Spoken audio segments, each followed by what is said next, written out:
Minasyaitonirrajim. Bismillahirrahmanirrahim. Kuntum khaira ummatin ukhrijat linnas ta'muruna bil ma'ruf wa tanhauna 'anil munkar wa tu'minuna billah.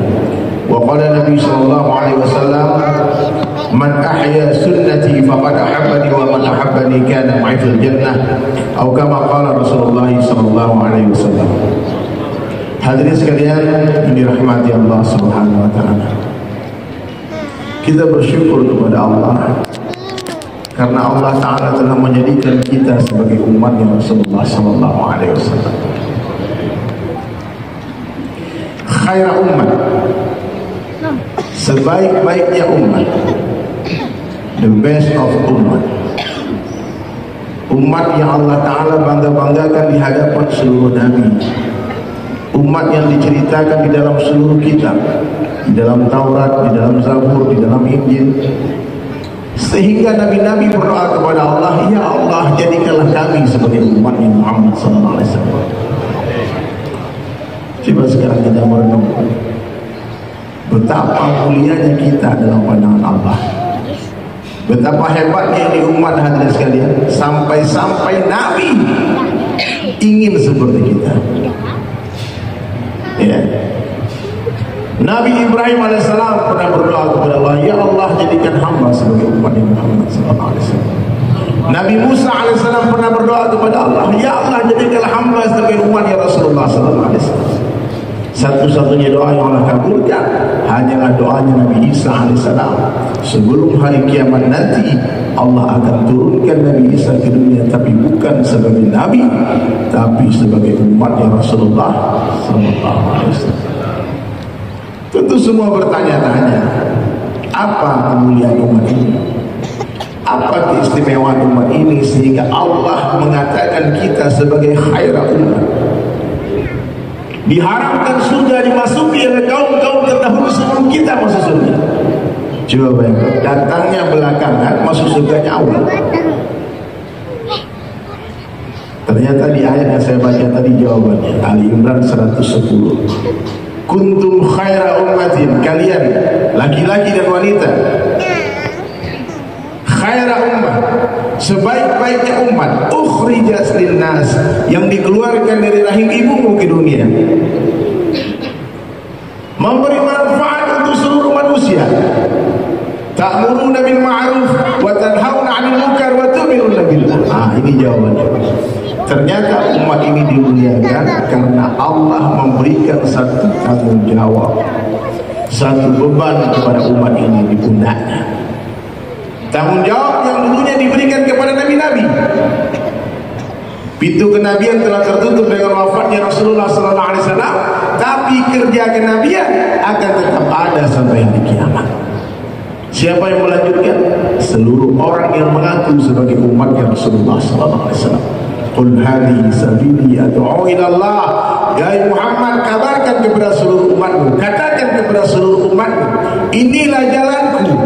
Hadhihi sabili ad'u ila Allah, ajak manusia kepada Allah. Saya datang ke sini bukan mengajak jamaah kepada saya. Bapak Ibu tak perlu kenal siapa saya.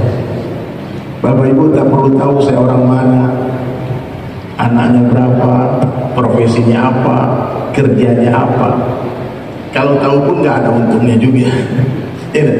Yang perlu jamaah tahu siapa yang menghantar saya ke sini. Siapa? Allah. Dialah Allah satu-satunya zat yang berkuasa menjumpakan orang yang berpisah dan memisahkan orang yang berjumpa. Hanya Allah yang berkuasa menjauhkan orang yang berdekatan dan mendekatkan orang yang berjauhan. Hanya Allah yang berkuasa menghidupkan orang mati dan mematikan orang hidup. Satu dunia membunuh kita takkan mampu tanpa izin Allah. Satu dunia menyelamatkan kita takkan mampu tanpa izin Allah. La ilaha illallah. Ya harus yakin ini. 2 tahun terakhir ini banyak yang tertipu, banyak yang salah ngomong. Mohon maaf Bu Bupati, 2 tahun terakhir kalau ada orang mati ditanya kenapa dia mati, apa jawabannya? Covid. Ya itu asbab. Tapi hakikatnya semua orang mati karena habis rezekinya dia mati. Karena sebelum ada Covid itu sudah mati juga orang, betul. Ya. Tidak boleh salah ngomong. Kenapa dia mati? Sudah datang ajalnya, udah waktunya mati. Paham? Data dari WHO, 90% orang yang positif COVID-19 itu sembuh, Allah sembuhkan. Paham? Jadi kenapa dia mati? Habis rezekinya dia makan. Karena Allah matikan. Tak ada hubungannya kematian dengan penyakit. Kematian tidak mencari orang tua atau mencari orang sakit, tapi kematian mencari siapa yang sudah datang waktunya. Lahir memang lebih duluan ibu dari anak, tapi urusan kematian kadang-kadang lebih duluan cucu daripada kakek. Maka orang beriman tak mungkin salah bicara. Orang beriman itu bisa kita kenali dari cara dia berbicara. Orang beriman kalau berbicara pasti melibatkan Allah dalam setiap perkataannya. Mudah saja, suruh orang bicara 5 menit, atau saya, ibu bisa mengetahui dia beriman atau tidak. Oh, dari mana? Dari cara bicaranya. Orang beriman pasti akan memulai setiap pembicaraan dengan bismillah, memulai semua aktivitas dengan bismillah, mengakhiri dengan alhamdulillah. Kalau memuji anaknya cantik, istrinya baik, cucunya cerdas, dia akan katakan Masya Allah. Tidak mungkin lupa orang beriman memuji Allah. Melihat perkara yang menakjubkan, pasti orang beriman akan katakan subhanallah. Hilang barang, hilang seseorang, innalillahi wa inna ilaihi raji'un. Orang beriman hadirin sekalian kalau berjanji pasti dia akan katakan insya Allah. Kalau ada orang ngomong, besok kita ketemuan ya. Di mana? Di kantor. Jam 9 on time ya. See you. Tak ada insya Allah. Berarti rusak ini iman. Siapa yang menjamin dia hidup sampai esok hari? Nobody. Kita tidak pernah tahu, Pak. Maka orang beriman setiap kali berjanji mesti ucapkan insya Allah. Kalau jumpa, katakan Allah jumpakan kita. Kalau berpisah, katakan Allah yang pisahkan kita. Kalau hidup, katakan Allah yang hidupkan kita. Kalau mati, katakan Allah yang matikan kita. Kita tidak hidup namun dihidupkan oleh Allah. Kita tidak mati namun dimatikan oleh Allah. Nah, ini kita pelajaran kita nggak usah di rumah ini dulu. Cara bicara dulu, perbaiki lisan. Kalau kita semua ingin memperbaiki hati, perbaiki lisan. Ya. Wa qulu qawlan sadida, ya ayyuhalladzina amanu taqullaha wa qulu qawlan sadida. Allah yang perintah, ucapkanlah perkataan yang benar. Apa itu? La ilaha illallah yuslih lakum a'malakum. Aku akan perbaiki dirimu dan amalmu. Jadi kalau kita ingin memperbaiki diri, memperbaiki hati, perbaiki lisan. Insyaallah ya. Jadi jangan katakan kita hidup, katakan kita dihidupkan oleh Allah. Kita tidak mati namun dimatikan oleh Allah. Kita tidak berjalan namun diperjalankan oleh Allah. Kita tidak duduk namun didudukkan oleh Allah. Kita tidak berjumpa namun dijumpakan oleh Allah. Kita tidak berpisah namun dipisahkan oleh Allah. La ilaha illallah. Paham nggak sampai di sini? Dites dulu boleh? Kita duduk atau tidak? Tidak. Ayo jawab, kita duduk atau tidak? Hah? Masih ragu? Kita duduk atau tidak? Masuk di ilmu ni la ilaha illallah. Kita tidak duduk namun didudukkan oleh Allah. Allah yang menaikkan raja-raja, Allah yang menurunkan raja-raja, Allah yang memuliakan, Allah yang menghinakan. Allah berkuasa memuliakan orang biasa tanpa jadikan dia raja. Allah pun berkuasa menghinakan raja-raja tanpa mengambil kerajaannya. Allah berkuasa membahagiakan orang miskin tanpa memberi dia harta. Allah pun berkuasa menyusahkan orang kaya tanpa mengambil hartanya. Everything in the hand of Allah. Semua berada dalam genggaman Allah. Apa saja yang Allah kehendaki terjadi pasti akan terjadi. Apa saja yang Allah kehendaki tidak terjadi, tidak akan terjadi. La ilaha illallah. Ini awal din, ini awal Islam, ma'rifatullah, mengenal Allah. Bagaimana mungkin kita mengaku beriman kalau kita tak libatkan Allah dalam setiap aktivitas kita? Jaddidu imanakum, kata Nabi, perbaharui iman kalian. Seorang sahabat bertanya, "Kaifa nujaddidu imanana ya Rasulullah?" Bagaimana cara memperbarui iman kami ya Rasulullah? Maka Nabi menjawab, aksiru min qawli la ilaha illallah. Banyak-banyaklah kalian mengucapkan kalimat la ilaha illallah. Ketemu orang kaya, ingatkan mereka, Bu, Pak, harta ibu Allah yang punya. La ilaha illallah. Banyak orang kaya tertipu, dia pikir dia kaya karena dia pintar. Kesalahan terbesar orang kaya begitu, merasa dia kaya karena kerja keras. Tidak. Kenapa dia kaya? Allah yang kaya dia. Ya, tidak ada hubungannya dengan pendidikan, tidak ada hubungannya dengan kerja keras. Kalau ada hubungannya kekayaan dengan kerja keras, tentu orang kerja keras duitnya banyak. Berapa banyak ketika orang mati-matian kerja, hutangnya banyak, betul nggak? Ada orang nggak kerja, kaya, nggak kerja, baru lahir langsung kaya ada. Ya, orang bapaknya orang kaya. Iyalah. Paham ya? Nah, jadi mulai hari ini perbaiki lisan. Kita tidak hidup, namun dihidupkan oleh Allah. Kita tidak mati, tapi dimatikan oleh Allah. Kita tidak ada, namun diadakan oleh Allah. Dunia ini tidak ada, dunia ini pun diadakan oleh Allah. Allah Subhanahu wa Ta'ala itu ada, seluruh makhluknya ada, dan Allah Ta'ala akan tetap ada setelah seluruh makhluknya sudah tidak ada. Seandainya seluruh makhluk sepakat mengatakan Allah tidak ada, Allah akan tetap ada. Kenapa demikian? Karena Allah itu sudah ada sebelum kata-kata ada itu ada. Dan Allah Ta'ala akan tetap ada setelah kata-kata ada itu sudah tidak ada lagi. La mawjud illallah, la ilaha illallah. Bukan toko yang kasih rezeki, tapi siapa? Allah. Bukan sapi yang kasih susu, tapi siapa? Allah. Nanti di surga ada sungai susu, tak ada sapinya. Ada sungai madu, tak ada lebahnya. Semua berasal dari khazanahnya Allah. Maka kalau perlu apa-apa, angkat tangan minta kepada Allah. Ya, insyaallah ya. Jangan minta sama bupati, nanti kecewa. Ya Bu, jangan berharap sama pejabat, jangan berharap sama orang kaya. Berharap sama makhluk pasti kecewa. Semakin besar harapan kita kepada makhluk, maka semakin besar kekecewaan akan menghantam kehidupan kita. Berharaplah hanya kepada Allah. Itu ada buat saya buat lagunya Bupati. Nanti saya nyanyikan di kafe insyaallah. Ini bukan promosi kafe di sini. Nanti semua datang ke kafe, penuh kafe kita. Ya. Mestinya saya sama Pak Wagub nih.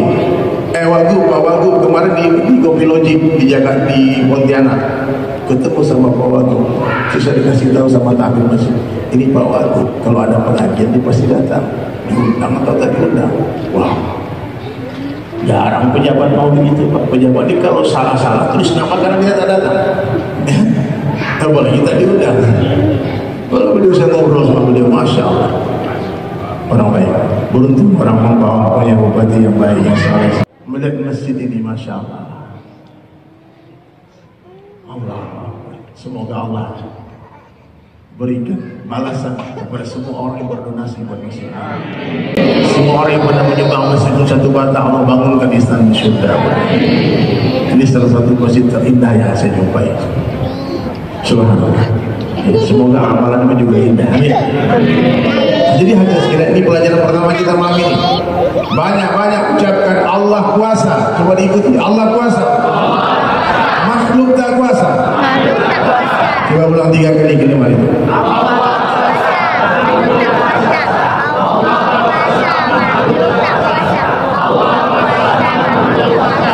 Jangan remehkan kalimat itu. Itu hakikat daripada la ilaha illallah.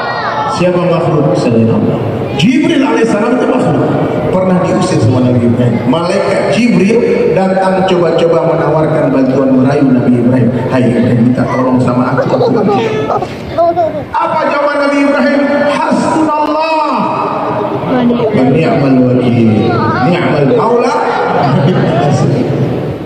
Ini baru ada masalah kecil yang kebayang bukan Allah, yang kebayang orang kaya, yang kebayang pejabat mana yang bantu saya, lawyer mana yang tolong saya, preman mana yang bisa backing saya, naudzubillah bahkan dukun mana yang bisa tolong saya. Ada Allah, mana Allah?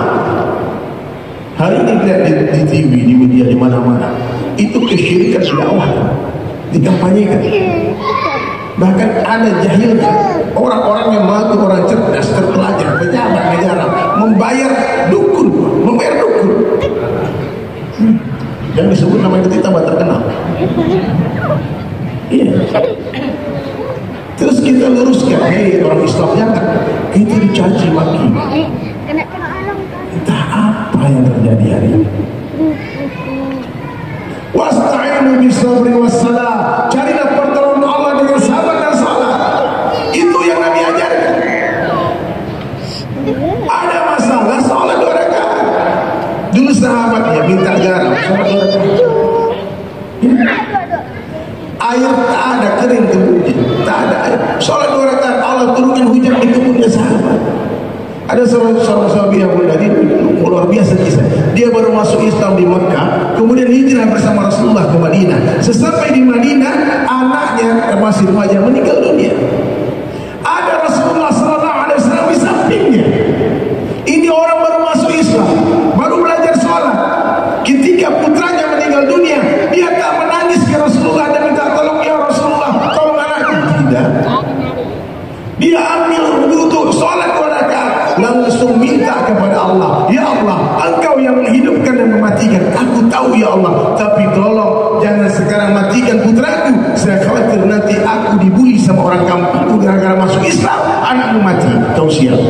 Tolong ya Allah, hidupkan anakku. Dalam kitab Hayatus Sahabat diceritakan, pagi hari kata sahabat, kami hendak mandikan dia, mensolatkan dia, mengkafani dia. Siang hari kami makan satu nampan dengan anak itu. Salatnya sahabiah mampu menghidupkan anaknya yang mati. Aina salat kita? Mana salat kita? Bisa nggak kita seyakin itu dengan Allah?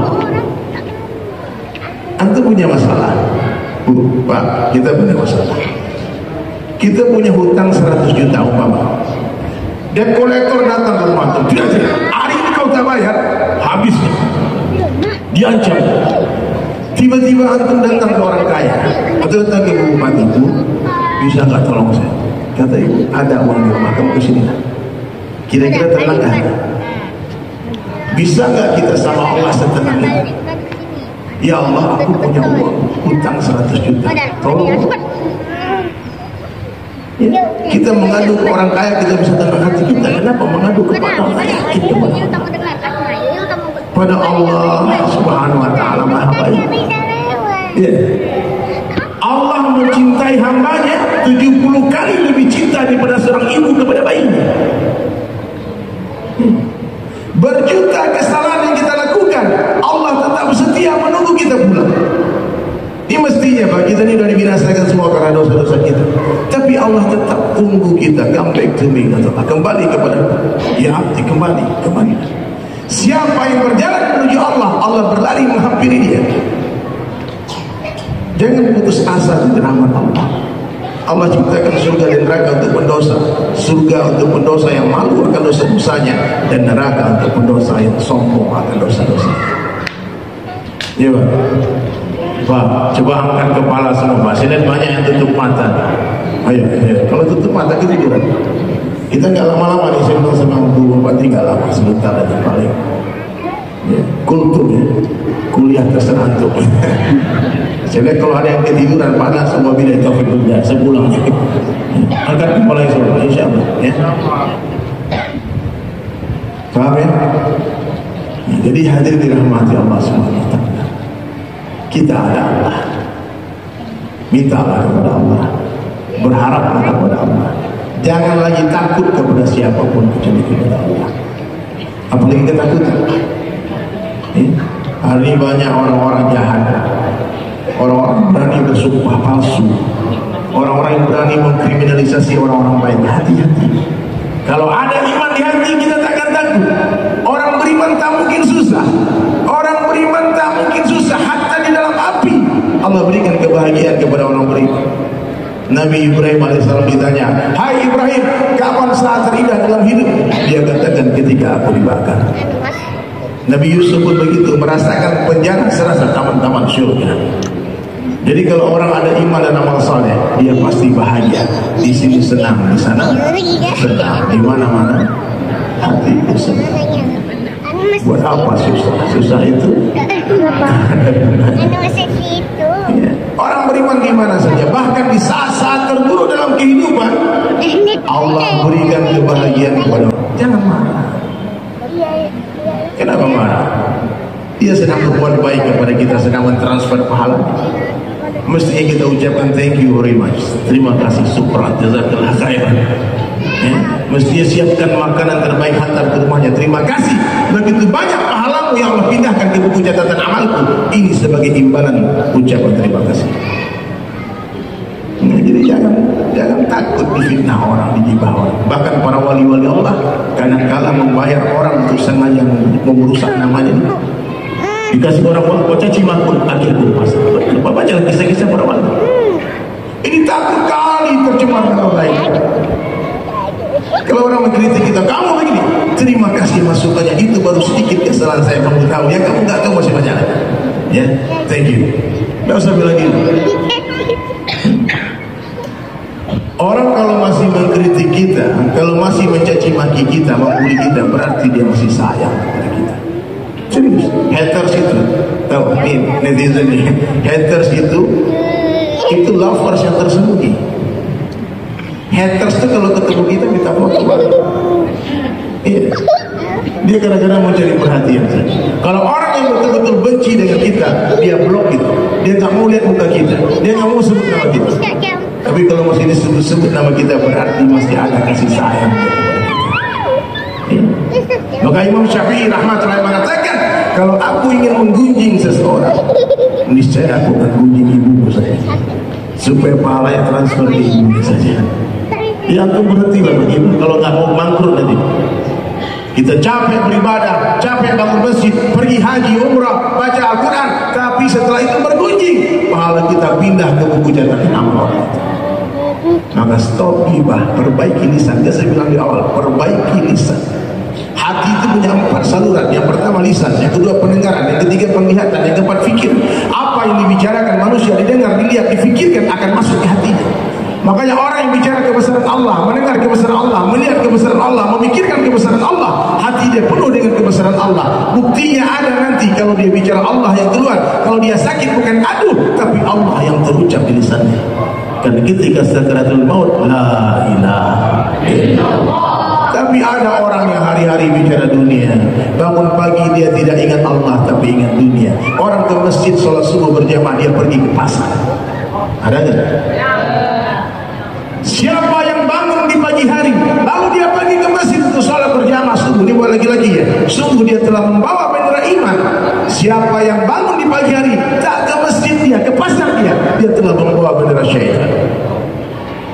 Bangun pagi ingat dunia, pagi hari kerja dunia, siang hari fikir dunia, sore hari bicara dunia, malam hari bicara dunia, tidurnya mimpinya dunia. Kau tahu meninggal dunia.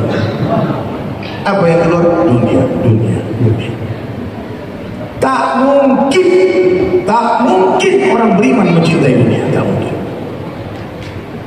Orang yang mengenal Allah, orang yang mengenal akhirat, tak mungkin mencintai dunia. Dunia jifa, kata Nabi, dunia ini bangkai. Mana mungkin orang berakal mencintai bangkai? Apa itu dunia? Maaf, dunia itu bukan harta benda, pangkat jabatan, popularitas, bukan itu. Dunia itu bukan kata benda, tapi kata sifat. Apa saja, siapa saja yang membuat kita jauh dari Allah, hadhihi dunia. Apa saja yang tidak ada manfaatnya untuk akhirat, itu dunia. Jangan mentang-mentang orang kaya kamu cinta dunia, belum tentu. Kadang-kadang yang cinta dunia itu yang nggak punya duit. Kata Abu Bakar radhiyallahu anhu, sedang Abu Bakar, ya Allah, hilangkanlah dunia dari hatiku, jangan dari tanganku. Dunia di tangan, di hati jangan. Dunia di mana? Ini di tangan tak ada, di hati ada. Ini lebih bahaya lagi. Jadi jangan mentang-mentang orang itu punya pangkat jabatan, orang itu punya popularitas, oh cinta dunia, belum tentu. Nah, orang beriman cerdas. Kecerdasan orang beriman melewati kelicikan syaitan. Kecerdasan orang beriman melewati kelicikan syaitan. Tidak ada kecerdasan yang menandingi Orang bertakwa tahu mana yang besar, mana yang kecil, mana yang salah, mana yang benar. Ini haram, ini halal, lihat. Iya. Nah, maka jangan remehkan orang beriman. Ini orang-orang beriman semuanya, amin. Calon raja-raja di surga semua, amin. Ini calon ratu bidadari semua di surga. Kalau tak ada iman, tak mungkin kalian ke sini.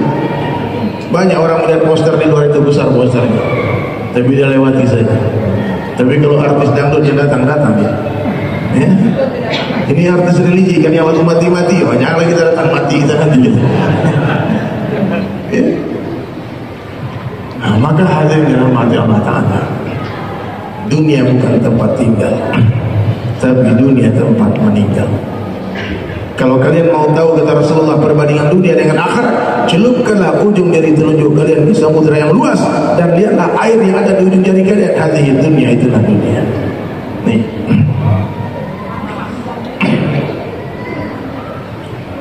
Dijadikanlah jauh laut dekat laut kan. Pergilah ke pinggir laut, celupkan ujung jari, amalkan hadis itu. Dan lihat air yang menempel di ujung jari kalian. Hadhihi dunia, itulah dunia. Hari ini orang berebut tetesan air, mengabaikan samudera yang luas. Kalau saja harga dunia dalam pandangan Allah sama dengan sebelah sayap nyamuk, niscaya orang kafir tak akan diberi minum walau seteguk air pun. Jangan heran, kok dia menang ya, dia kan tak sholat, kan dia kafir, dia jahat, kenapa dia Allah beri, kenapa dia kaya? Oi, lihat, kucing dikasih makan, tikus pun dikasih makan. Tapi beda, kucing dikasih makan karena disayang, tikus dikasih makan karena dibenci.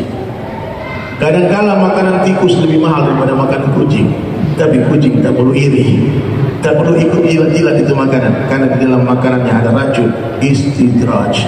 Orang-orang yang bermaksiat kepada Allah hari ini, yang durhaka, yang zalim, yang jahat, comeback kepada Allah, kembali bertaubat sesegera mungkin. Allah masih tunggu kalian untuk bertaubat. Kalau tidak, kalian hanya menunggu kehancuran datang saja.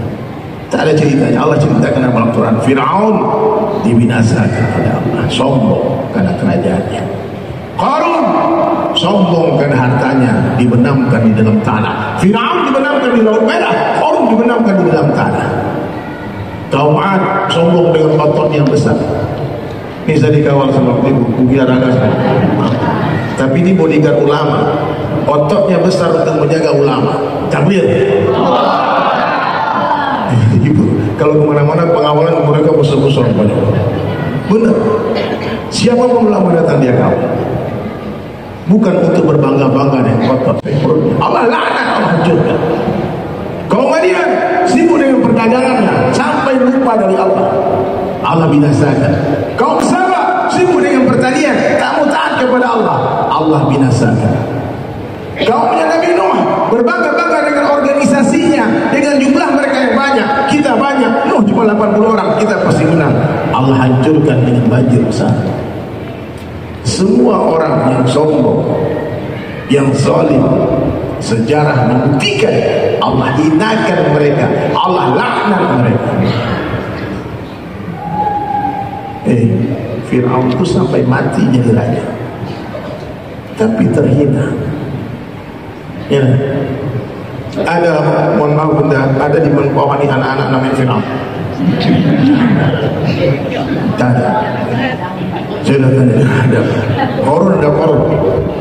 Abu Jahal ada. Terdengar dia follow saya.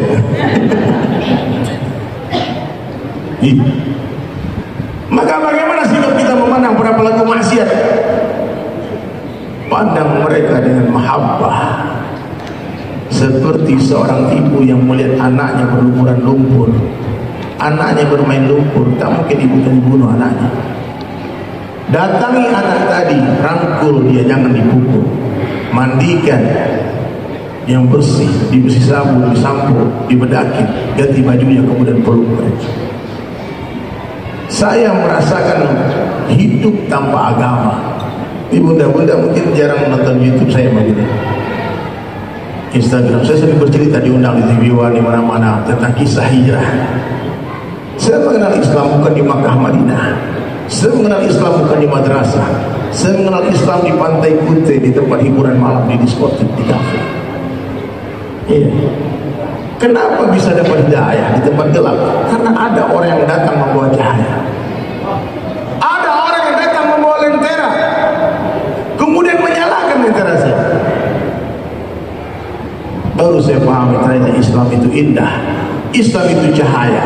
Tak mungkin cahaya takut dengan kegelapan. Yang ada cahaya akan berjalan mencari tempat gelap dan menerangi tempat itu. Jadi jangan terlalu gampang melaknat orang.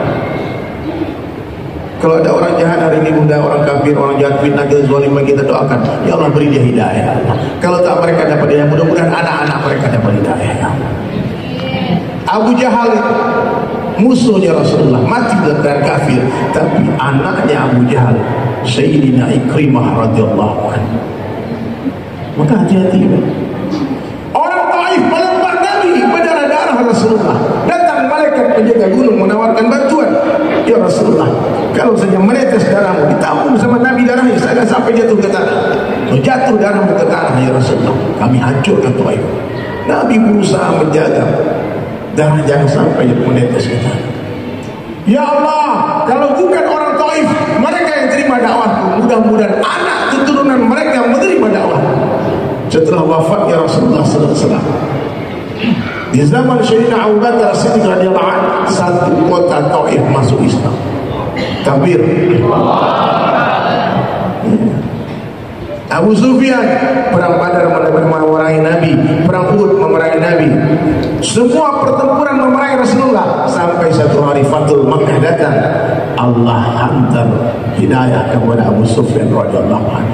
Istrinya Abu Sufyan, Hindun radhiyallahu anha, wanita yang mengunyah jantungnya Sayyidina Hamzah, paman Nabi yang tercinta. Ketika Nabi mendengar kabar Hindun telah mengoyak-ngoyak, Wahsy menombak pamanmu ya Rasulullah, Nabi menangis sejadi-jadinya, angkat tangan, ya Allah beri hidayah Wahsy. Ya Rasulullah, itu jantungnya Rasul, pamanmu hilang, diambil sama Hindu. Kemudian dia punya saking dendamnya karena ayahnya dibunuh sama Sayyidina Hamzah. Maka Rasulullah berdoa, ya Allah beri hidayah Hindu ya Allah. Hindu bersumpah di depan orang-orang Makkah tak akan pernah masuk Islam. Ketika Fathul Makkah, akhirnya dia memeluk Islam. Orang-orang Makkah bertanya, hai Hindu, kau telah melanggar sumpah? Dia bilang, aku tak langgar sumpahku, aku tak masuk Islam, tapi Islam yang masuk ke dalam diri. Tapi ini Pak. Jadi bunda, saya ada kepahaman sederhana yang Allah berikan, bahwa saya dakwah bukanlah sebuah profesi, tapi apapun profesi kita wajib berdakwah. Saya kesini bukan lagi cari nafkah, tidak. Saya kesini bukan cari uang. Saya kesini karena Allah, karena ada yang mengundang saudara muslim, karena ada yang bilang saya mau bantu bikin pesantren Ustaz, tolong nanti kumpulkan jamaah Ustaz, bantu dalam donasi untuk bebas lahan. Oke, kita suarakan, siapa yang mau, oke, ambil bagian. Ibu kalau mau bantu pesantren, ibu gak bantu pesantren, sepertinya membantu orang. Membantu pesantren, hakikatnya kita sedang membantu diri kita sendiri. Kalau saya datang ke sini dalam urusan konser, bunda, diundang. Ada manajemen saya, ada manajer Ustaz Taufan.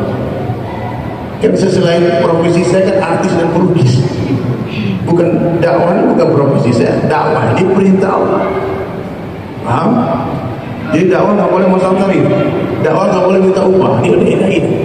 Bahkan guru-guru saya mengatakan kalau kamu berdakwah kepada lama ke kampung-kampung, bawa makanan sendiri, bawa minumanmu sendiri, bawa buah-buahmu sendiri, bawa kompormu sendiri, masak sendiri. Jangan kau makan, jangan kau minum, jangan kau susahkan orang yang kau dakwahi. Maka teman-teman jemaah tabligh kemana-mana boleh bawa kompor supaya tak menyusahkan orang yang didatangi. Itu bukan orang miskin, kadang-kadang bupati, wali kota ikut juga, kadang-kadang anggota dewan, kadang-kadang jenderal bintang 4, bintang 3. Mereka pakai gamis masuk masjid, orang pikir gembel, diusir sama takmir masjid, mereka pergi. Saya berkali-kali diusir orang, apa? Rasulullah diludahin, saya juga pernah diludahin orang. Istri saya ini muda pernah ditendang perutnya sama orang di Bali, saking benci orang dengan pakaian nikah. Sedang, kemudian saya lapor, ada yang nangkap plat mobilnya, jatah, saya lapor, polisi dicari, tangkap. Ternyata yang menendang orang non-Islam, orang non-Muslim, orang Hindu. Dia di penjara, di Polres. Saya kasihan, saya bebaskan. Saya berharap dia dapat hidayah. Mudah-mudahan sekarang ada masuk Islam, amin. Jadi saya belajar dakwah dari tahun 2000, berarti 22 tahun saya pakai sorong. Dulu rambut saya kayak Bob Marley. Dulu rambut saya Bob Marley. Lanjutin musik saya underground metal. Maka kalau ibu-ibu mau tanya, dulu apa lagunya dulu waktu jahiliyah? Jangan berharap dengar nanti ibu pusing gitu. Soalnya gitu, metal underground. Ya udahlah, masa lalu salah satu guru yang terbaik. Subhanallah. Kemudian Allah beri saya kepahaman. Saya pergi berkeliling dunia mencari agama, mencari ilmu, dari pesantren ke pesantren, dari negara ke negara. Kadang pergi ke negara Islam, kadang pergi ke negara kafir. Naik gunung turun gunung, kadang ke kota-kota besar, kadang ke pedalaman, pulau-pulau terpencil. Setiap tahun meluangkan waktu, kadang-kadang 4 bulan. Saya dari tahun 2000 itu sampai 2011 itu 4 bulan. Setiap tahun 4 bulan, 4 bulan belajar. Saya 8 bulan mencari nafkah, 4 bulan ngabisin duit. 8 bulan nyari duit, 4 bulan saya tinggalkan istri bekal, saya pergi. Saya matikan handphone. Saya bilang saya mau mencari Allah. Hah? Jadi dakwahnya begitu. Kalau saya dakwah betul-betul pun nggak bawa handphone, nggak matikan handphone. Ya, saya kasih tahu istri kalau orang kabar aman, masih hidup. Tapi kalau mati kau dengar, dia udah siap. Jadi udah biasa kita belajar berpisah sementara di dunia supaya bisa bersama-sama selamanya di surga. Amin. Sampai satu hari di Bangladesh sudah, saya pernah ketemu satu orang trainer tinjunya Mike Tyson. Ya, namanya Asim Muhammad, kelas berat. Dia badannya besar, lebih besar dari yang tinggi besar. Tapi dia orang kulit hitam, sangar mukanya. Asim Muhammad. Kami ngobrol, kami bergerak satu jamaah sama dia. Subhanallah, dia bercerita banyak. Dia bilang dia udah Islam ke ribuan orang. Dia masuk Islam tahun 78, kemudian udah Islam ke ribuan orang 78, 76. Kemudian saya tanya, can you teach me how to make da'wah to non-Muslim? Itu tahun 2005, 2006, dari berapa belas tahun yang lalu. Subhanallah, dia bilang easy, is very easy. Akhirnya karena di Bangladesh itu tak banyak orang non-Muslim, orang Islam semua. Kami berpisah. Saya pulang ke Indonesia, dia pergi ke Dubai. Sampai di Dubai, waktu itu baru ada Yahoo Messenger, belum ada Facebook, belum ada YouTube, belum ada WhatsApp, belum ada sosmed ini, Instagram. Lalu suatu hari saya buka email saya, muncul chatting dari dia, Asim Muhammad dari Dubai. Hey there, dia bilang, yes brother, how are you? Dia bilang, ya, you know where I'm in Dubai. Aku di Dubai. What you doing there? Ngapain kamu di sana? Dia bilang, it's funny, I met one sister from Indonesia. Dia bilang lucu juga, aku ketemu perempuan dari Indonesia. So, terus kenapa? I'm in love. Aku jatuh cinta sama orang Indonesia. Cewek ini cantik kali katanya. Dia orang mana dia? Sumatera. Huh? Saya juga orang Sumatera. Which part Sumatera? Dia bilang West Sumatera. Saya juga orang Padang. Sumatera mana? Sebut nama kota. Ternyata orang kota saya. Ketemu di Dubai semuanya. Singkat cerita mereka menikah. Menikah di Asim Muhammad itu dengan orang kampung saya. Satu hari 2007 dia datang ke Bali. Sampai di airport saya jemput dia. Dia transit 2 hari di Bali. Antum tahu, selama 2 hari di Bali dia mensyahadatkan 20. Takbir. Bagaimana caranya? Saya ajarkan sekarang ini. Saya jarang-jarang menyampaikan. Jadi sampai di airport saya jemput. Saya bilang let's go to masjid. Dia bilang oke, sholat di masjid tapi we stay in hotel. Karena saya datang urusan dunia bukan urusan dakwah, maka saya tidak tidur di masjid, saya tidur di hotel. Gak apa-apa.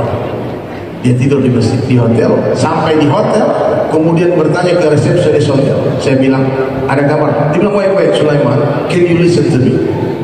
Hey, jadi Sulaiman, kamu dengarkan saya. Ya, antum dengarkan saya ya. Bagaimana cara dakwah kalau ketemu bule? Di Mempawah ada bule kan? Nah, jarang ya. Nanti kita undang bule, ini undang masjid ini. Bikin tempat wisata di sini. Amin. Subhanallah. Dia wajahnya lumayan sangat, kurang kulit hitam, badan besar, kepala botak. Kemudian dia salaman sama orang resepsionis hotel, dia orang Bali, lagi-lagi nyoman namanya. Hai brother, nih dakwah ya. Pertama ta'aruf, ini cara dakwah ya. Pertama apa? Ta'aruf, perkenalan diri. Dia bilang, my name is Asim Muhammad, I came from United States of America. Kalau antum ngomong nama saya, siapa nama? Sulaiman juga. Sulaiman. Saya karena I come from Manpower, West Kalimantan. Masya Allah. Dia bilang, what's your name, brother? Siapa nama? Dia bilang, Nyaman. Oke, good. Dia nggak tanya ada kamar kosong atau tidak. Apa yang dia tanya? Hey, I want to ask you something. Aku mau tanya boleh? You have time 5 minutes, 5 menit. I want to talk to you. Minta waktu 5 menit aku bicara penting. Did somebody come to you before talk about Allah? Pernah nggak orang yang datang kepadamu sebelum dia bicara tentang Allah? Dia bilang, no, Allah. Mulai dia cerita Allah yang menciptakan langit, bumi, menciptakan, mengatur suasana keadaan, memberi rezeki, menciptakan kita semua, menciptakan kamu. Cerita kebesaran Allah. Anggur orang Bali. Dia bilang, He's one and only. Allah itu satu. Antum jangan katakan Tuhannya orang agama lain itu beda dengan Tuhan kita. Tidak ada, Tuhan itu satu aja. Ya, kalau antum bilang Tuhan kita beda, berarti ada Tuhan lain. La ilaha illallah. Tuhan kita sama, satu aja. Cuma ada yang sudah kenal, ada yang belum. Nah, maka tugas kita sudah kenal mengenalkan. Oh iya. Terus pertanyaan kedua dia, do you know who's Prophet Muhammad? Nah, he is the last messenger of Allah, the best example of life. If you know him, brother, kalau kamu kenal dia, you will fall in love with him. Kau akan jatuh cinta kepada dia. Saya shock, saya takut. Ini kan sensitif ngomong agama kan. Today is the best day in your life, brother. Hari ini hari terbaik dalam kehidupanmu. Can you say my hand? Jabat tangan saya. You follow me. You can follow me. Asyhadu Allah ilaha illallah wa asyhadu anna Muhammadan Rasulullah. Takbir. Siapa doa? 5 menit, tak sampai 5 menit itu sudah orang bersyahadat. Baru dia tanya kamar. Lalu saya tanya, hey bro, bagaimana maintenance-nya? Bagaimana merawat dia? Dia bilang, it's not your business. Nanti itu pikiran Allah yang akan menjaga dia. Jadi kalau Allah memang kehendaki dia jadi orang Islam yang baik, Allah akan hantarkan guru yang baik untuk membimbing dia. Jangan gara-gara memikirkan perawatan mobil, antum tak jadi beli mobil. Ini nggak bisa dirawat, nggak boleh dibeli. Beli dulu mobilnya, Islamkan dulu. Apalagi di sini kawasan Pak, saya di mana-mana lihat orang-orang yang harus kita kenalkan dengan Allah. Banyak. Saya datang dari mana kita tadi sebelum ini Singkawang. Dia bilang, ya Allah, kalau saya di sini jangan tiap hari saya lihatin orang, masya Allah. Benar. Setelah hari itu, setiap ketemu bule, kalau dia senyum sama saya, istri saya saja, satu hari bisa 10 orang, 20 orang, 5 orang bersyahadat hari-hari. Ternyata mengislamkan orang kafir itu jauh lebih mudah daripada mengislamkan orang Islam. Mengislamkan orang kafir seperti membangunkan orang tidur, tapi mengislamkan orang Islam seperti membangunkan orang yang pura-pura tidur. Dia tak tidur, dia bangun. Kalau nggak dibakar petasan di kupingnya tak bangun dia. Atau kasih tahu durian, dia kalau tak bangun habis baru dia bangun. Paham ya? Mulai hari itu saya berkeliling ke Australia, kemana-mana, ke Hong Kong, ke Korea, kemana jumpa orang hari-hari. Bahkan kita nggak pernah tahu. Ini di pedalaman Kalimantan ini banyak orang tanpa agama yang harus kita kenalkan agama. Paham? Saya pernah masuk di pedalaman Sulawesi Tengah, tak menyangka 160 orang datang kepada kami jamaah pengen masuk Islam. Maka kita syahadatkan, undang bupati non muslim, bupati Nasrani. Karena orang ini nggak punya agama, nggak ada masalah. Yang nggak boleh itu menyebarkan agama kepada orang sudah beragama, nggak boleh. Ya, dalam undang-undang kita pasal 29 itu ada. Jadi kalau ada misionaris yang datang ke rumah kita, lapor polisi, tangkap mereka. Makanya teman-teman tabligh tak boleh datang kepada rumah non muslim. Kita datangi orang Islam. Ajak orang Islam menjadi orang Islam. Sebelum kita ajak orang berteduh ke rumah kita, perbaiki dulu rumah kita. Sebelum kita tawarkan obat ini bagus, kita sembuhkan dulu penyakit kita. Hari ini kalau kita menceritakan indahnya Islam kepada orang kafir, itu seperti orang yang mengatakan obat ini bagus. Ini obat kurap bagus, tapi dia kurap. Saya mau beli, ada yang mau beli. Nah, ini obat bagus. Nah, paham ya? Nah, maka kita perbaiki diri kita sendiri, sehingga semua orang yang melihat kita dapat hidayah, semua orang mendengar suara kita dapat hidayah, semua orang melihat mobil kita dapat hidayah, orang membaca tulisan kita dapat hidayah. Satu orang yang dapat hidayah gara-gara kita, itu lebih baik daripada seluruh benda yang disinari matahari. Itu lebih baik daripada unta merah satu lapangan. Itu lebih dunia beserta isinya. Satu orang saja. Jadi jangan mati dulu sebelum mengislamkan satu orang, insyaallah ya. Nah, jadi hadirin sekalian, saya pengen Bapak Ibu semua menjadi dai dan daya. Yang mampu jauh-jauh, pergilah jauh-jauh. Yang tak mampu jauh-jauh, dekat-dekat saja. Yang mampu lama-lama, silakan lama-lama. Yang tak mampu lama-lama, sebentar saja. Yang tak mampu kemana-mana, duduk baik-baik di rumah, bantu dengan doa. Jangan menjadi penghalang dakwah, jangan menjadi musuh agama, jangan suka menghina para dai, jangan suka menghina para wali-wali Allah, jangan berperang dengan mereka. Ada orang yang datang ke rumah kita, tak bagus tampak pakaiannya, kusam penampilannya, diusir dari pintu-pintu rumah orang. Tapi orang ini kalau dia berdoa, Allah kabulkan doanya sebelum tangannya turun. Kabul juga karena Allah merahasiakan kekasih-kekasihnya. Jadi hadirin sekalian, banyak saya mau ceritakan lagi. Kalau kalian ingin mendengarkan ceramah yang lebih panjang, silakan lihat di YouTube dari Sulaiman Sahabat. Jangan lupa di like, comment, dan subscribe. Di follow. Ya, insyaallah ya. Nah, itu yang penting ya. Jadi saya simpulkan budaya sebelum kita pergi ke warkop ini. Yang pertama, dicatat baik-baik, hafal baik-baik ya. Kita harus jadi orang baik dalam pandangan Allah. Ciri-ciri orang baik yang pertama, hatinya terbebas dari kesyirikan. Dia tak takut kepada siapapun kecuali kepada Allah. Meskipun pedang di lehernya, dia tak berhenti menyampaikan kebenaran. Ya, jangan takut. Ya, karena dia ancam orang kita berdakwah. Kenapa? Bunuhlah, bunuh. Tak akan ada satu dunia bunuh kita, tak akan mampu terkait Allah. La ilaha illallah. Yang kedua, kembali kepada sunnah Rasulullah. Jangan lagi minum tangan kiri, hei anak-anak muda, hai saudaraku, orang-orang tua. Minum tangan kiri cara minumnya syaitan. Kalau tak sengaja minum tangan kiri, muntahkan minuman itu. Saya muda untuk minum tangan kanan itu 3 bulan belajarnya. Saya perlu iktikaf 3 hari di masjid selama 3 bulan. Tiap hari saya 3 bulan perlu pindah. Sampai saya menangis, ya Allah, masa untuk minum tangan kanan saya tidak mampu, ya Allah. Saya sudah survei bunda, saya sudah survei Bu Bupati, tak sampai 10% orang Islam minum tangan kanan. Kalau ada pesta pernikahan, ibu coba hitung sendiri. Saya pernah hitung, saya foto itu tangan kiri, ini pejabat tangan kiri, ini dokter, ini profesor, ini semua tak merasa bersalah karena menganggap itu biasa-biasa saja. Padahal itu bukan ajaran agama kita. Duduk, ya. Maka jangan remehkan sunnah. Amalkan sunnah semampunya, bukan semaunya. Ya. Yang ketiga, ciri-ciri orang baik, sholatnya khusyuk. Laki-laki di masjid berjamaah di tempat azan dikumandangkan. Perempuan di awal waktu. Kalian punya tamu bulan yang datang tiba-tiba. Jangan sudah ada datang waktu azan masih nonton sinetron, masih main Facebook, masih TikTok juga. Akhirnya datang tamu tercatat dosa meninggalkan sholat dengan sengaja. Lagi-lagi kita ada sholat bagi kita kecuali di masjid. Pak Ustaz, saya mau sholat di rumah sama istri saya, Ustaz. Saya ngimamin istri. Tak pernah kan kalian mendengar hadis Nabi? Nabi yang mengatakan, sungguh aku ingin kumpulkan pemuda-pemuda, kata Rasulullah SAW. Lalu kuperintah mereka mengumpulkan kayu bakar untukku, dan aku akan mendatangi laki-laki yang sholat fardu di rumah-rumah mereka, dan aku akan bakar rumah mereka. Tidak pernah dengar orang membawa hadis ini? Pernah. Terus kenapa tak di masjid? Masjid dibikin ini habis duit puluhan miliar. Jangan sampai sholat subuh cuma setengah saf, 1 saf. Saya belum tanya imam berapa sholat subuh di sini.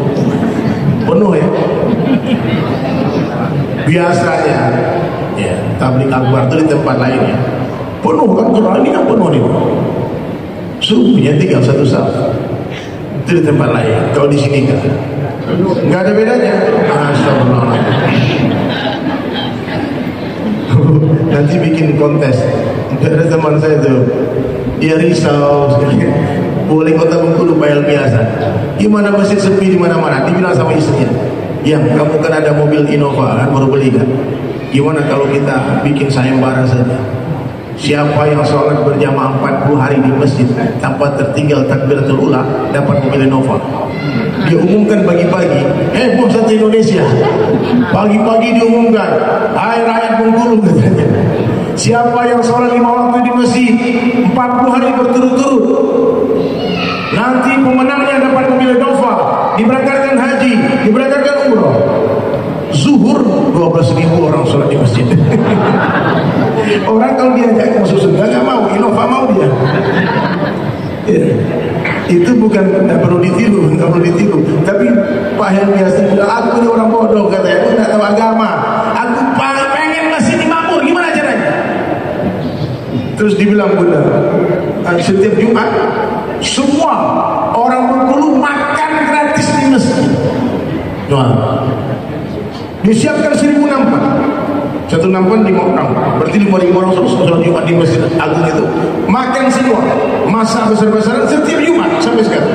Itu wali kota yang mencucikan tangan orang.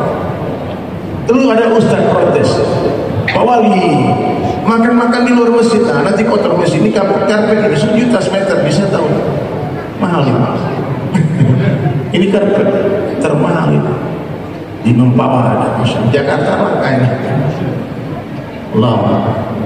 Apa kata ulama? Pak Wali, sholat di luar, makan-makan di luar, nanti kotor masjid. Apa kata dia? Ustaz, gulung karpet ini, suruh karpetnya keluar masjid, jangan suruh umat ini yang keluar dari masjid. Takbir. Dia kalau kemana-mana, itu teman saya itu Pak Helmi Hasan itu dia tidurnya di masjid. Lalu orang tanya, kenapa Pak Wali nggak tidur di hotel? Kan ada anggaran ke hotel. Dia bilang, aku ingin mati di masjid. Kalau tidur di hotel sering-sering nanti bahaya mati di hotel. La ilaha illallah. Banyak pemimpin-pemimpin kita yang soleh, yang wara, yang menjaga puasa. Tadi Bu Bupati kita tanya makan, dia bilang saya sudah makan. Ternyata beliau berpuasa. Jadi Sulaiman yang Ustaz tak berpuasa. La ilaha illallah. Jadi sholat kita jaga. Siapa yang memperbaiki sholatnya, dia sedang memperbaiki kehidupannya. Ya. Hari ini orang salah, selesaikan masalah tanpa masalah. Menyelesaikan masalah tanpa masalah itu bukan dengan pegadaian, dengan sholat. Mohon maaf orang pegadaian ya, betul. Tidak selesai masalah dengan hutang. Masalah itu selesai dengan sabar dan sholat. Lalu cintai ulama. Ini kota, saya dengar banyak ulama datang. Cuma dari Sulaiman yang terlambat datang ke sini. Nampaknya saya bakal datang lagi kalau diundang lagi. Atau tak diundang pun saya datang juga. Dan sekarang kan gak diundang asli Pak, datang sendiri. Ya, saya keliling-keliling terus Pak. Udah keliling, Masya Allah. Saya takjub dengan Kalbar.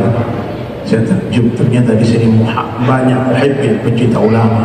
Di sini banyak wali-wali Allah yang mastur, yang tersembunyi, yang orang tak tahu. Saya jumpa banyak di sini, Masya Allah, orang-orang saleh. Majlis-majlis ilmu. Allahu Akbar. Ini benar-benar, mudah-mudahan dari Kalimantan Barat ini muncul ulama-ulama besar nanti, amin. Muncul para penghafal Quran dari pesantren inilah nanti ya. Nanti anak-anak ibu yang mau mondok di sini mondoknya. Nanti insya Allah saya akan bantu kurikulum di pesantren ini dalam masalah seni dan budaya. Jadi anak ibu yang hobi melukis, nanti akan saya ajarkan bagaimana cara melukis yang baik. Saya pelukis kaligrafi Bunda. Dulu pelukis potret, kemudian hijrah menjadi pelukis kaligrafi. Dulu saya musik metal, sekarang menjadi penyanyi religi. Jadi tetap dakwah tidak merubah profesi, tidak menjadikan petani jadi pedagang, tak menjadikan pejabat menjadi orang biasa. Pejabat tetap jadi pejabat. Nabi tenangkan hati raja-raja. Kami datang tak menurunkan kamu jadi raja, tetap kau jadi raja. Hai pedagang, kau tetap jadi pedagang. Hai petani, kau tetap jadi petani. Hai seniman, kau tetap jadi seniman. Yang tadinya hanya melukis yang gak benar, sekarang saya sedang melukis Al-Quran 30 juz. Ini proyek pertama di dunia. Itu saya melukis untuk membantu satu masjid di Palembang. Jadi saya punya ide mengumpulkan donasi dari orang-orang baik, satu halaman Al-Quran 10 juta. Jadi siapa saja yang mendengarkan berita ini, kalau aku ada duit 10 juta, aku ikut satu halaman. Jadi Al-Quran itu ada 604 halaman. Kemudian ada satu masjid di Palembang yang minta tolong. Saya bukan orang Palembang, saya hanya lewat di masjid itu. Kemudian Pak Amir minta tolong gimana menggalang donasi. Saya bilang oke, saya akan buatkan lukisan 604 halaman Al-Quran. sekalian saya belajar Al-Quran, menghafal Quran, menulis Al-Quran. Nanti boleh lihat di Instagram saya. Nanti saya akan kumpulkan 604 teman-teman orang-orang baik yang mau ikut donasi. Satu orang donasi 10 juta. Nanti nama donatur akan diabadikan di setiap halaman lukisan. Jadi kalau nanti mau ikut boleh gabung. Saya 1 halaman, saya 2 halaman, silakan. Orang Kalimantan yang paling banyak bantu. Saya hanya live di Instagram. Di hari ini ada ratusan ribu orang yang nonton kita live di Instagram. Ada satu orang teman dari Kalimantan, saya nggak kenal dia, nggak pernah ketemu juga. Dia bilang saya 10 halaman. Kamu tuh mau? Oh, masya Allah. Oh, dibantu sudah. Oh iya, masya Allah. Allahu Akbar, luar biasa. Allahu Akbar. Oh iya. Antum ya? Iya, Bapak ini pernah saya. Iya, masya Allah. Iya, Allahu Akbar, takbir. Saya pikir. Iya betul. Kita ajak hotel bintang 5 anak-anak ini semua. Ada penghafal Quran dari Mempawah, tiba-tiba di Jakarta ada masalah bisa pulang ya. Tiketnya hangus semua bunda, jadi kita bingung mau carikan duit tiketnya dia. Akhirnya saya sama teman-teman Jakarta, Adit, ini bilang saya teman Adit ya Allah, betul. Saya ingat ya. Anak-anak kita aja untuk hotel di Bandung semua. Nah ini orang Mempawah rupanya ya Allah. Takbir. Ternyata saya sudah punya relationship dengan Mempawah. Anak-anak masih sehat-sehat semua ya. Itu mualaf-mualaf bunda yang menghafal Quran masih kecil-kecil, luar biasa. Iya Allah. Jadi bunda, saya bukan orang kaya, bukan pusat, tapi saya pikir saya punya banyak teman orang kaya.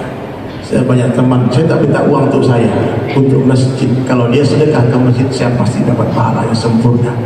Ya, antum bikin masjid baru sedekah semua, nanti saya dapat pahalanya. Saya cuma berharap itu saja. Alhamdulillah sekarang sudah terkumpul donasi untuk masjid itu 425 halaman. Berarti masih kurang sekitar 180 halaman lagi. Ya, satu hari masuk 1, 2, 3 halaman sambil saya melukis. Ya. Dan juga di kampung istri kita juga bangun. Ya. Saya masih ingat di beliau satu anak-anak lucu-lucu. Iya, Mempawah ya. Iya. Allahu Akbar, takbir, Allahu Akbar, masya Allah. Iya. Nanti kita reuni lagi ya. Baik ya, mungkin itu saja. Dan yang paling penting, tawadukkan hati, jangan sombong. Orang sombong diharapkan mencium bau surga. Orang sombong diharapkan mencium bau surga. Kalau ikuti kalimat ini semuanya, sebaik-baik saya, lebih baik orang lain, seburuk-buruk orang lain, lebih buruk saya. Coba ulangi kalimat ini.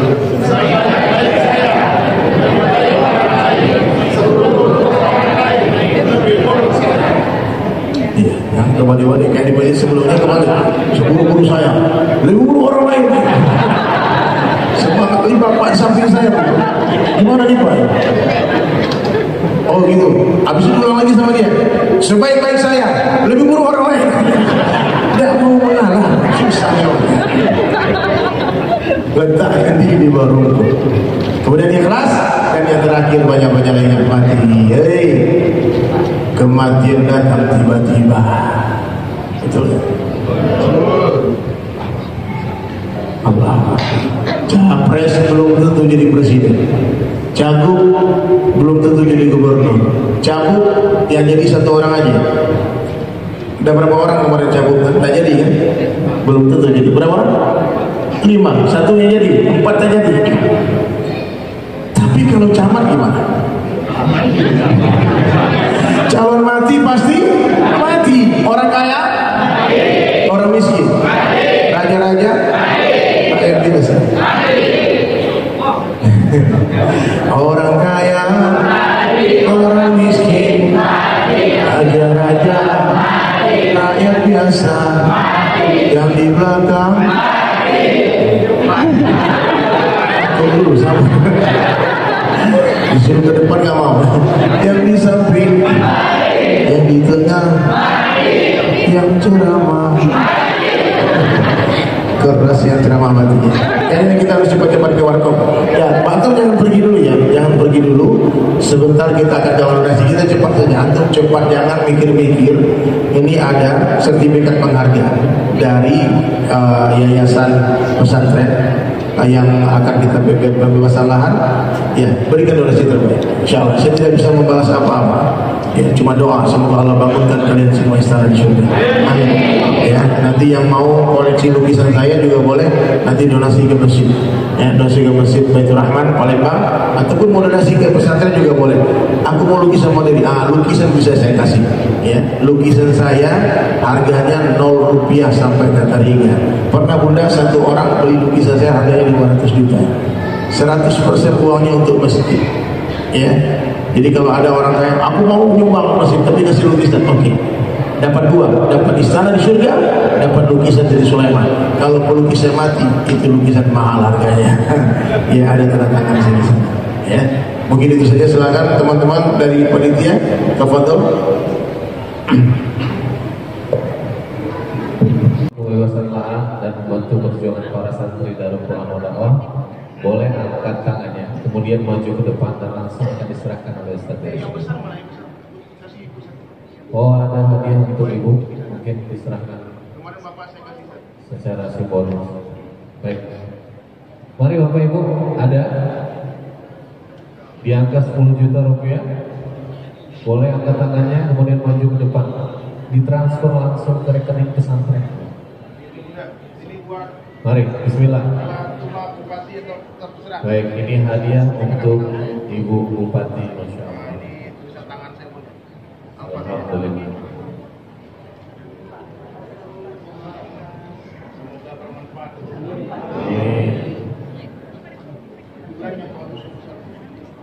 Alhamdulillah. Ada? Bapak, Masya Allah, takbir. Dan 10 juta yang pertama. Dengan Bapak siapa, Pak? Mungkin maju dulu, nanti kita datang. Dengan Bapak siapa? Pak Haji Syahril, alhamdulillah bersedia di angka 10 juta rupiah. Dikasih yang besar sama Ustaz. Ya, ini.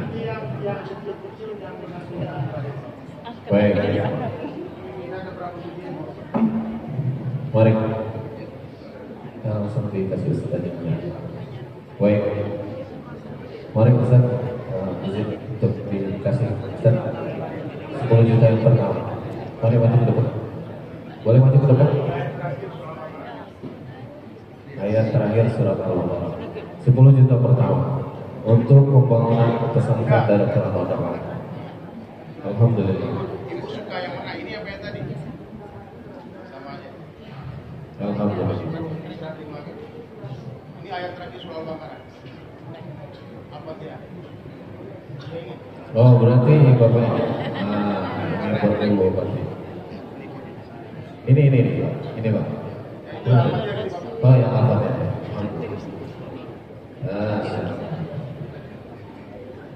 Alhamdulillah. 10 juta yang pertama. Mungkin masih ada dari Bapak Ibu sekalian yang mau ikut membantu di gulungnya perjuangan Pondok Pesantren Darul Quran wal Dakwah. Boleh angkat tangannya, Pak? Bismillah. Mari. Ada 10 juta yang kedua. Ibu-ibu, nggak apa-apa Bu. Ayo sedekah. Ini surprise buat suami ibu nanti di akhirat. Nggak apa-apa, diam-diam sedekah. Nanti suami ibu kaget. Kok ada amalnya? Ini buat kamu. Nah, itu cara ngasih hadiah ke suami itu di akhirat aja Bu. Kalau di dunia habis. Boleh? Ada dari ibu-ibu? Bismillah. Ini sifatnya komitmen. Boleh ditransfer besok lusa atau besok tanya lagi atau pada saat Bapak Ibu punya rezeki. Ada? 10 juta rupiah, boleh angkat tangannya? Saya hitung mundur. 5 4 3 2 1. Baik. Kalau udah nggak dari 10 juta saya turunin. Mungkin ada dari jamaah sekalian, Bapak Ibu sekalian, yang bersedia berkomitmen bersama kami untuk membantu perjuangan para santri dari Quran wal Dakwah dan pembebasan lahan pondok pesantren di angka 5 juta rupiah. Boleh angkat tangannya. Tetap dapat hadiah dari Ustaz Tiri Sulaiman. Ada? Bismillah. Mari Bapak Ibu. Masya Allah. Ada di angka 5 juta rupiah? Bismillah. Mari semangat Bapak Ibu. Ini ajakan kebaikan. Ini bukan untuk ria-riaan. Ini adalah ajakan kebaikan. Saya mengajak ibu, saya juga dapat. Walaupun saya tidak ikut sedekah. Dapat pahalanya aja kata Ustaz tadi. Mari ibu, bismillah. Pasang niat, kuatkan niat. Insyaallah kalau Bapak Ibu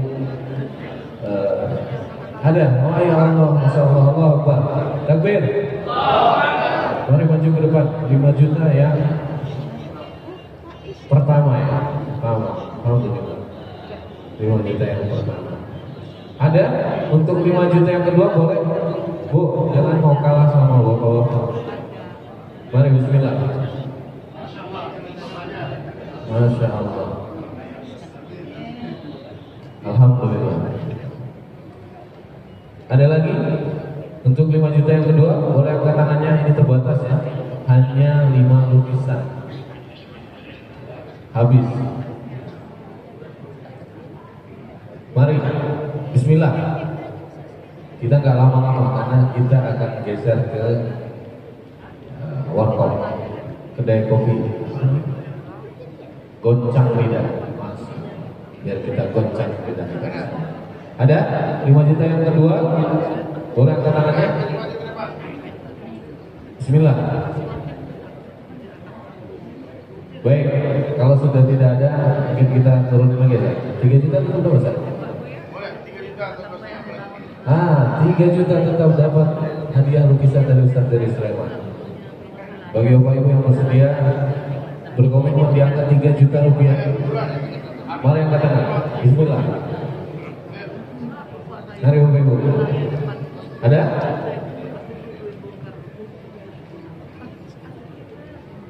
Ya. Ini Al-Hayy. Mari Bapak Ibu, bismillah, 3 juta. Baik. Sekarang bebas. Siapa aja yang mau 1 juta rupiah boleh angkat tangannya kemudian maju ke depan insyaallah. Gimana itu? Ayo, mari insyaallah. Baik, sekarang yang mau donasi 1 juta rupiah boleh maju ke depan, kita foto bersama. Ya, saya nggak bisa kasih lukisan karena lukisannya nggak banyak.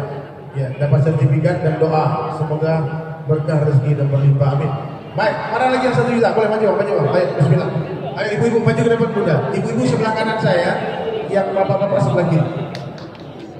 Baik, masih, mari maju ke depan, insyaallah. Baik, nanti setiap bulan kata Kiai kita ada program khataman Quran, Masya Allah. Dengan abang siapa Pak? Alfi, Masya Allah, Alhamdulillah. Oke, mari. Ada lagi dari ibu-ibu? Donasi berapa aja maju ke depan, nanti silakan sertifikat kita foto bersama Insya Allah. Allahu Akbar, mari maju ke depan. Nanti ada tim yang akan datang. Insya Allah, ya Masya Allah. Mari berdiri. Bismillah. Insya Allah kita dengan berjamaah, Insya Allah kita kuat. Mari. Ya Allah.